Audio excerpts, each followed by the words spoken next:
पालघर जिल्ह्यातील 3 नगर परिषदा आणि 1 नगरपंचायतीच्या निवडणुकींच्या पार्श्वभूमीवर राजकीय वातावरण तापण्यास सुरुवात झाली आहे।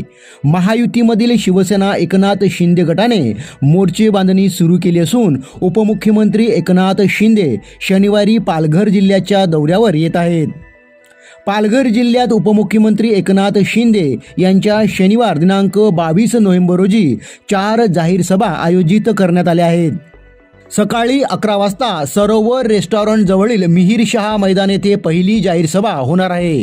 दुसरी जाहीर सभा 12:30 वाजता महात्मा गांधी चौक जव्हार येथे होणार आहे, तर तिसरी जाहीर सभा दुपारी 2 वाजता पालघर शिवसेना जिल्हा मध्यवर्ती कार्यालय शेजारी आगरी मैदान येथे आयोजित करण्यात आली आहे। 3:30 वाजता चौथी जाहीर सभा गुडलक ग्राउंड वाडा येथे आयोजित करण्यात आली आहे।